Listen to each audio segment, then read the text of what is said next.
All right. Thank you so much for coming today. I wanted to introduce my guests. We have Mary Trotter here from Viking, who is going to give us the Viking River Cruise 101. And I am so excited. I have been on Viking River Cruises. They are amazing. It is such a fun brand to be around. And so I am so excited for Mary to be here today. Hi, Mary. How are you? I'm good. I'm excited to be with you today. Yeah, so I thought we could just get started. Why don't you just give an overview? Viking is definitely one of the river cruise companies that is really good at advertisement. But why don't you just do like a quick overview of the brand and what it stands for? Sure, absolutely. So Viking's been in business for 27 years. So people know us as kind of the river cruise line, right? We do tons of advertising. Interestingly enough, we started with really just two guys that had two cell phones, and they chartered four ships that were in Russia, and they decided to start this cruise line 27 years ago. And we have grown to just this massive company now. We have about 80 ships just on the European rivers, lots of product outside of river as well. But we're focusing on that river today. But, we have changed things up a little bit over the years. So we are adults only now. So you do have to be 18 or older to travel with us. We also are all English speaking, which people don't realize. So we only market in English speaking countries. So 88% of our guests come from North America. The other 12% are from Australia, New Zealand, and the UK. And that's really just because we want people to be like minded, for everyone to be able to communicate with each other. And, we focus on that mature traveler. So really that 55 and up age is our target market. So that's kind of some things that make us a little bit different, a little bit unique, is that we are adults only, and a lot of the other river cruise lines are not. Yeah, I think you guys are actually one of the only ones that are adult only. And for Right. those that want that, that's a great thing. Absolutely. It is nice that you don't have to worry about any kids at the table or anything of that nature. Um, Sure. yeah, so I guess what about you? So when did you join Viking? Have you or what made you join them and everything like that? Yeah. So I've been with Viking almost 3 years now. And, it's just such a great company to work for. There's so many opportunities, so many places to go and see. And I just love that we have so much product, and we, can see the world with Viking, and it gives me the opportunity to just share that with so many people. There's so many things to see and do with us, and it's just a great company to work for. A great culture, very fair, family oriented. So it was kind of a no-brainer to come over to Viking. Definitely. I mean, with 80 ships just in Europe, that's just so many places and so many like flexibilities with your schedule. If you want to leave on a Tuesday, you can leave anywhere on a Tuesday, it sounds like. Right. Yeah. And it's funny. I actually kind of joke about, when I was going through the interview process, one question I should have asked is, exactly how many ships are there? And do I have to know all of the names? Oh, the Because names the are 80 ships, unique. I I had know. no idea there were that many ships. I mean, I knew there were a lot, but I didn't know that many until I actually started. And they're all named after Nordic gods because, of course, we come from that. Our chairman is Norwegian.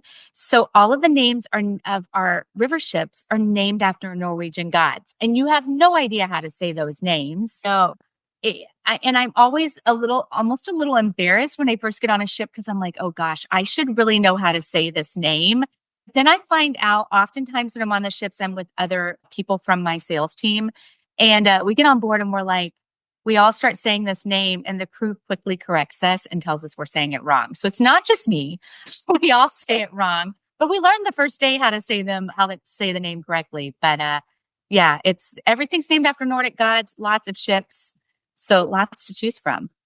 I mean, I guess the best part is, you could be on the Idon and the Freya, but it's the same ship because they're all identical. So once you've done one, Right. the inside, you know it back to front. So you might have the wrong name, but you'll still have the right ship. Absolutely. Absolutely. So what do you think is just like a standout experience that comes with going on a Viking River cruise? Yeah, I mean, the one thing that's nice is we've been doing this on European rivers for 27 years. We have so many ships. We've kind of just got this down. And one thing that we do is our included tour. We have one included tour at every port of call, And that included tour, it is the same for everyone. It is one set tour. It gives you a good overview. And I actually watched a video about a year ago, a gentleman that had been on a couple of Viking cruises. And the first one he went on, he goes, "Oh, we all have this one set tour."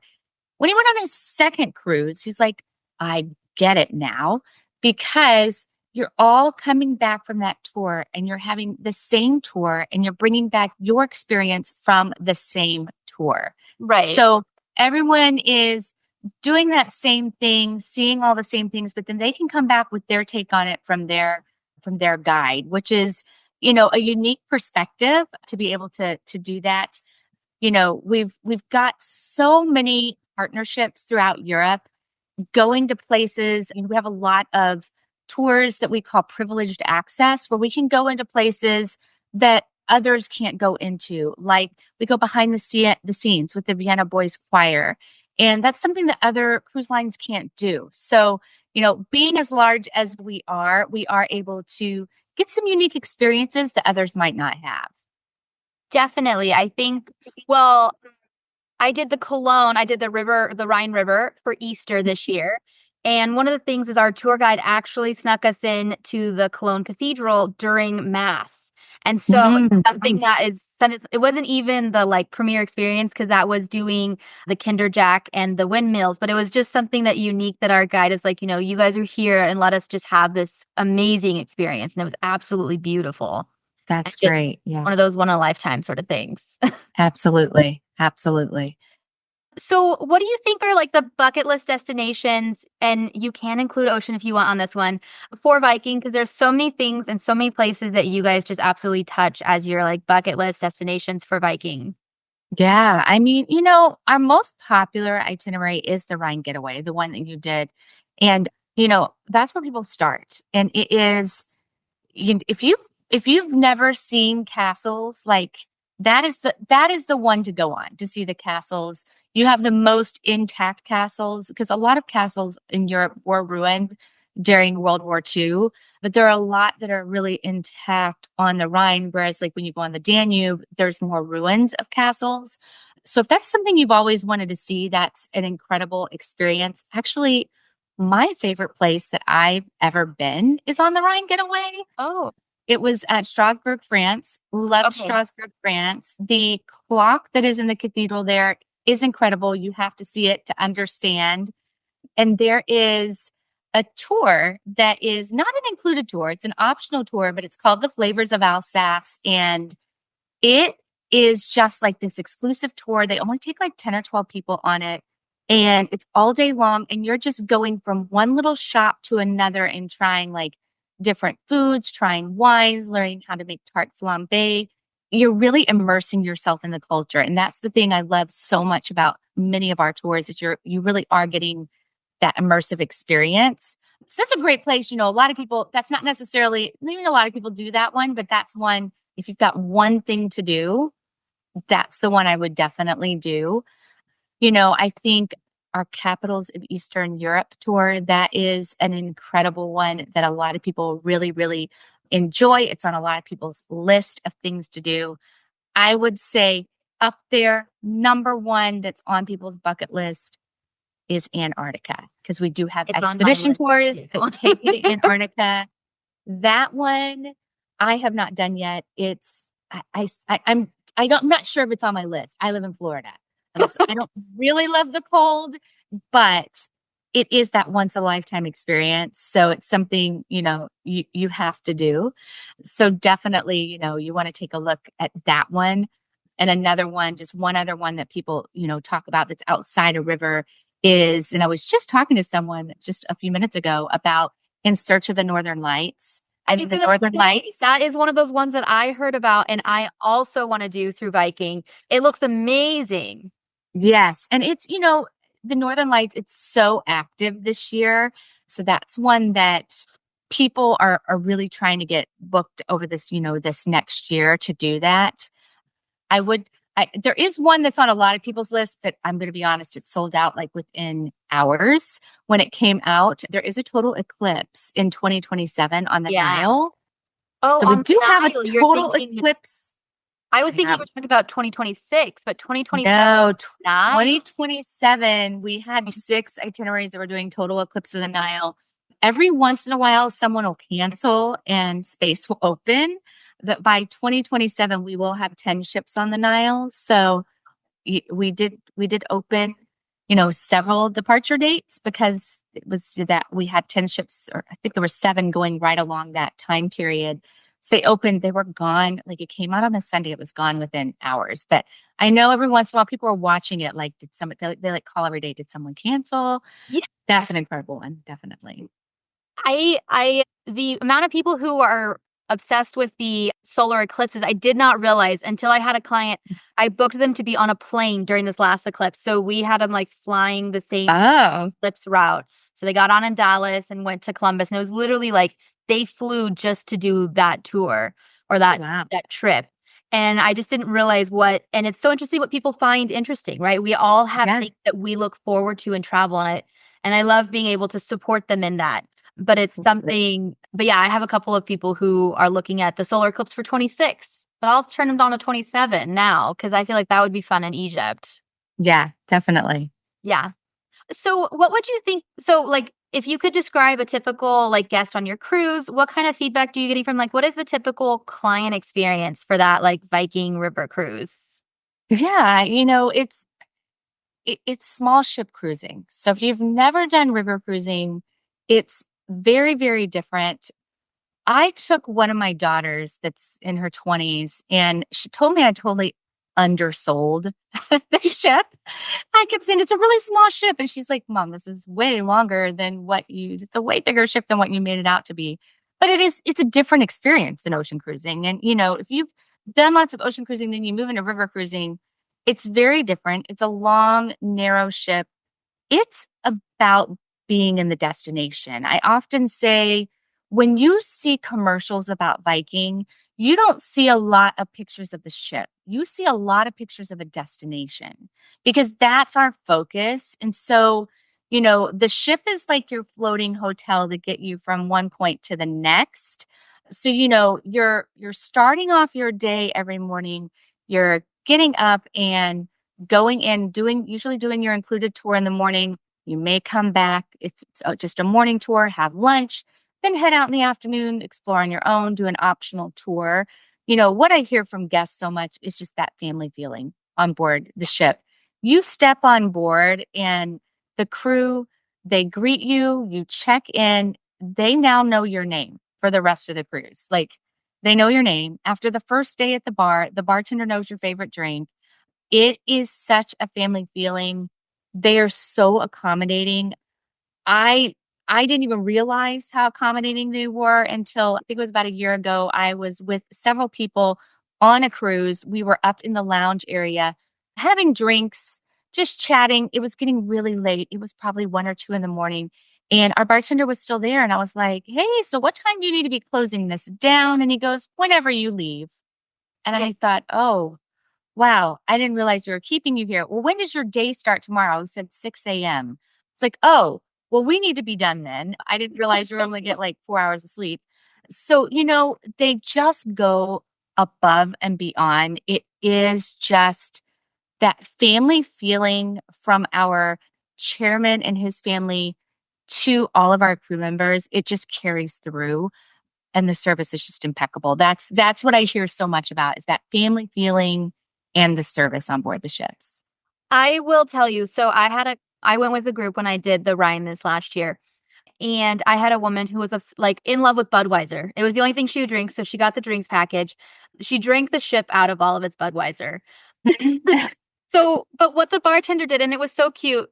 When they first ran out, he had some in his cabin for himself, and he brought them to her. And then the next day, they went to one of the other Viking ships that was in the same port and went and got more, and of course replaced his. Yeah. But they really just went above and beyond to show how much like they cared about her and what she wanted, And Yeah. it's just one of those things where you just really appreciate all the little like touches that they provide and things of that nature. Uh, Exactly. And that's definitely what the thing I always experience, I try not to tell them, hey, I work for Viking when I go on board because I like to get the experience like our guests are getting. And they really do. I've had similar experiences. I've had guests tell me similar things where, oh, they were looking for a certain drink or snacks or something, and the crew will go down in their staterooms and their cabins and bring back snacks for you that was from their own personal stash. And yeah, they just take great care of you.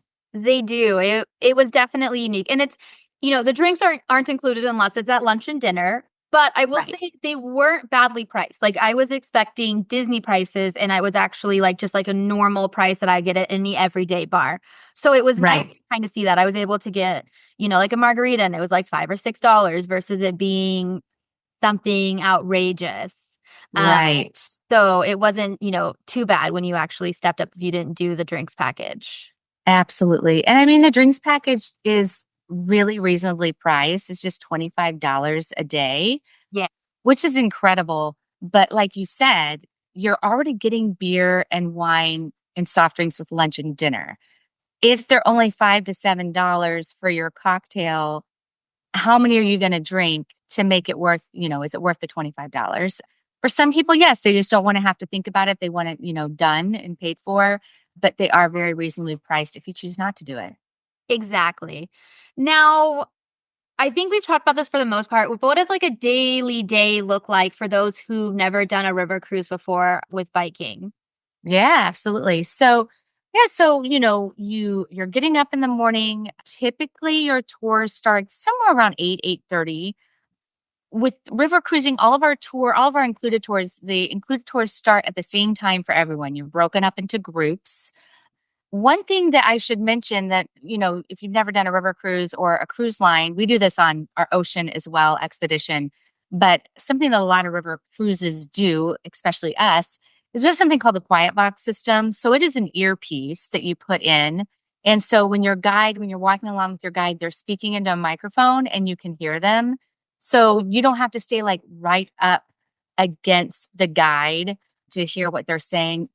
I tend to wander a bit. So I know if it's crackling, I've gone way too far away from the guide, but it is nice because you can hear that. So you'll start your day off grabbing that quiet box. It's kept in your room, your earpiece is kept there, and you take that with you. You head out and meet your tour guide. One thing I should mention, because we don't talk about this enough, we do have everyone's split up into groups. If you need to walk a little bit slower, maybe you have a situation where your mobility is a little bit challenged and you need to walk a little bit slower. We do always have a group that's our gentle walker group. So we accommodate those that walk a little bit slower, maybe struggle with steps a little bit more. So it's something that's slower. You just let guest services know when you get on board, hey, I need to be in a slower walking group. You head out on your tour. So, depending on where you are, you could be boarding a bus or you could be just walking into town. Oftentimes, it's just walking straight into town because you're right there next to the heart of the city. You head off and do your tour. You're typically done by lunchtime. So usually around 12, 12:30, you're done. You can head back to the ship and have your lunch there. Feel free to have lunch in town if you want. Strasbourg is one of those where we do bus in to do the tour.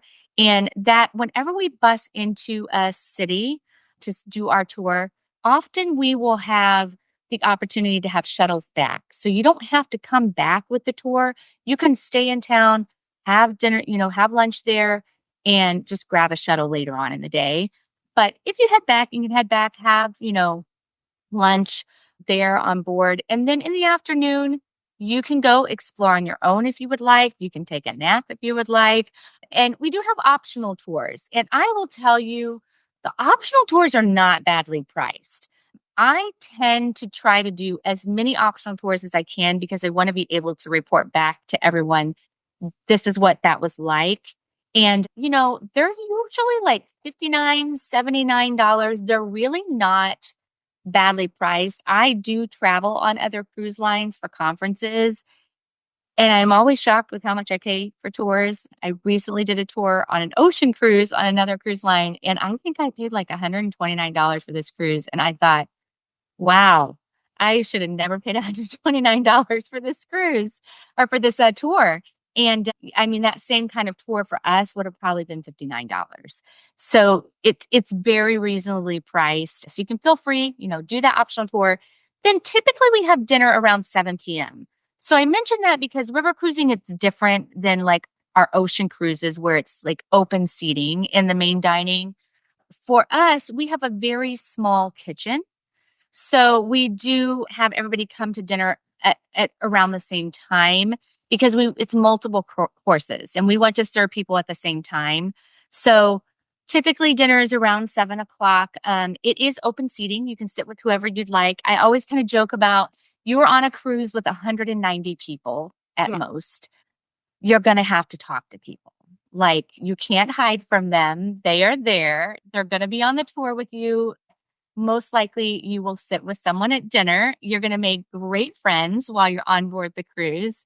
I've seen incredible friendships start while on our cruises, but you'll sit in the dining room around 7, have dinner, and then, well, I should mention before dinner, we always do I our was port going to talk talks about the before dinner. port talk. Yeah. Yes, we do our port talks before dinner. So before dinner, our program director, we don't call him a cruise director on river cruising, it's our program director. He will tell you all about, the things coming up the next day, what we're going to see and do in port. The chef will come out and talk about his recommendations for dinner. You can grab a drink if you'd like during that time. So it's just kind of this cocktail type hour at 6 p.m. Then you head to dinner. And then, of course, after dinner, you'll go up to the lounge. So in the lounge, we have someone that plays the piano and sings. At least once during the cruise, we will have our regional entertainment. So we'll bring on someone from the area that we're in. They could be singers, dancers, musicians. It just depends on the itinerary we're doing. They'll come on for the evening, spend some time entertaining, and then head out. And then other nights we'll do a fun trivia night. It can get quite competitive. I don't know if I feel like it gets competitive because it happens to be when I'm on board, I'm very competitive. So I don't know if it's any different, but it's always a fun time when we do our fun trivia nights. So, it's light entertainment. You are, river cruising is all about the destination. So you're spending all day in port. You get pretty tired by the evening. Even for those that are like, I'm a night owl, but man, I am dead by like 10 o'clock on a river cruise. But yeah, so that's kind of your day in a nutshell. What happens while you're on the cruise? That's awesome. Yeah. I know my first river cruise was actually me and a friend. So we were in our early 30s and we actually loved it.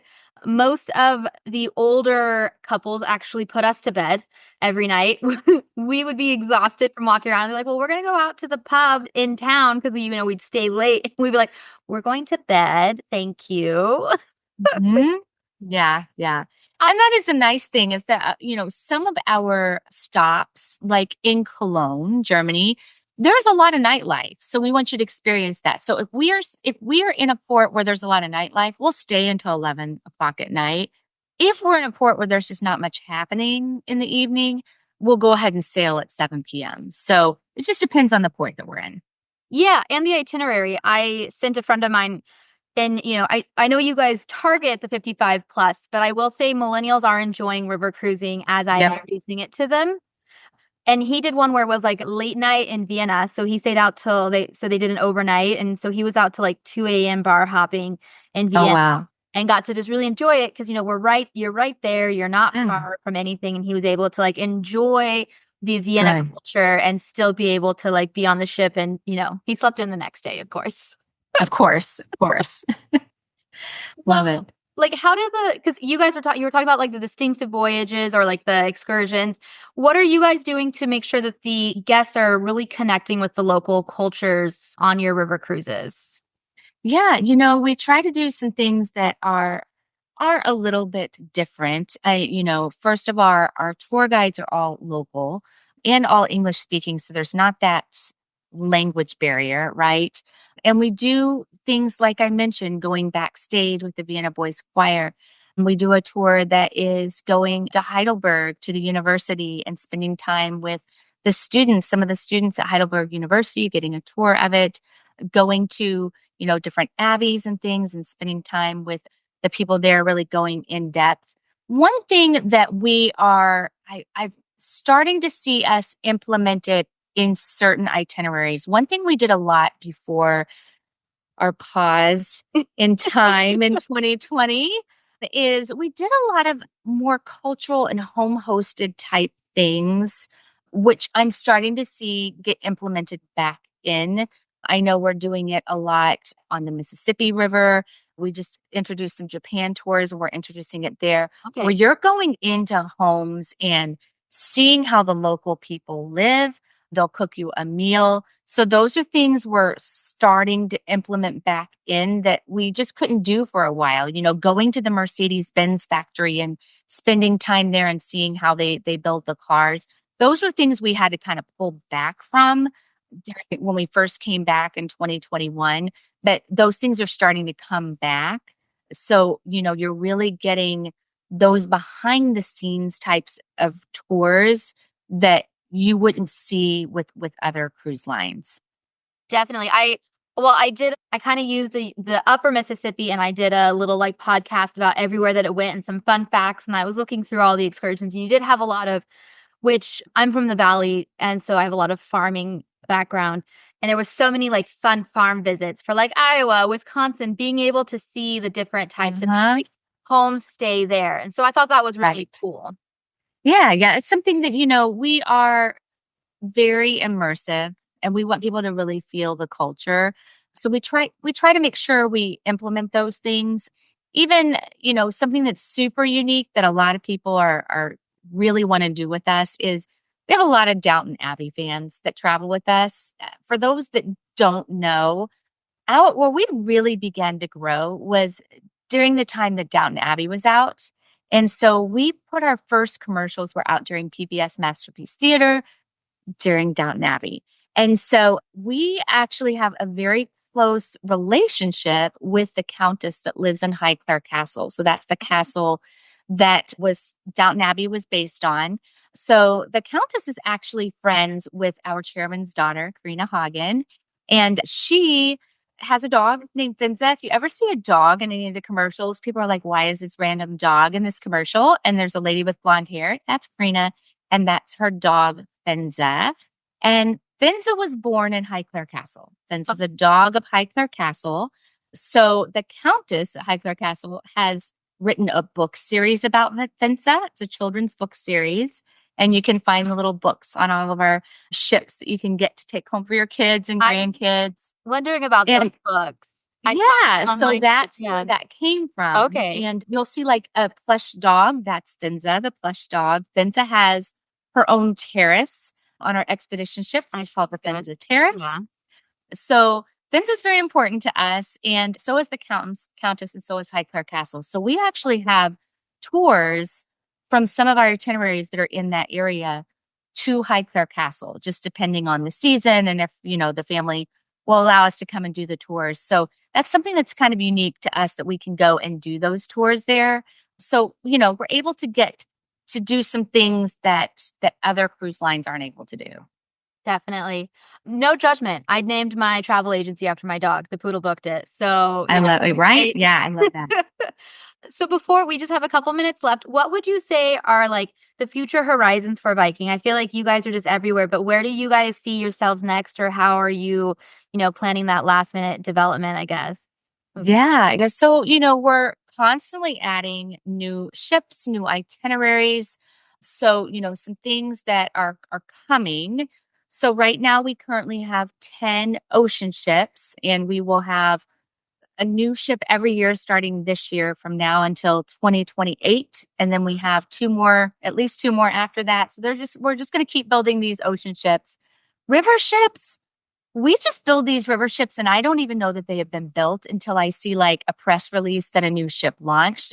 Constantly building new river ships, doing new itineraries. One thing we do on river that people aren't aware of, the river season is typically March. It starts like mid-March and it ends at Christmas. But last year, or actually I should say this year, in January, we did a winter river cruise on the Rhine. It was called Treasures of the Rhine. Great success with that. So that was from January until our season started in March. So now this year, for this coming year in 2025, we'll have Treasures of the Rhine, but we'll also have Treasures of the Danube from January to March. So Okay. we've implemented winter river cruises. So So that's, Viking is now 12 months a year. 12 months a year. Yeah. So you'll find Danube and Rhine, January, February, March. They're 10-day itineraries, similar to our Rhine Getaway and Romantic Danube, but you have some overnights at the front and back end that you typically, with the Rhine, you typically don't have those overnights at the front in Basel and in Amsterdam, but you have those. So that's, something new that's coming that we've been doing. And then in Egypt, it's our number 3 most requested itinerary. We currently have 6 ships sailing on the Nile. We will have 10 by 2027. Wow. So constantly growing on the Nile. And then two other things that are kind of new. It's been out for a little bit, but we haven't sailed it yet. Our expedition ships, I mentioned we did Antarctica, but we also do the Great Lakes in the summer. So this next summer in 2025, we'll be doing the Great Lakes, but we'll also be doing the Arctic. So we'll be going to the North Passage. So that'll be new for 2025. And then ocean cruising. People don't know we have this because it was announced a little bit late, I feel like. We took one of our 10 ships back in 2021 and we moved it over to a joint venture in China. And it was not part of Viking. It was specifically for Chinese speaking people, for the residents of China. It was for domestic cruises for them. We just took that ship back. That ship is now flagged under China.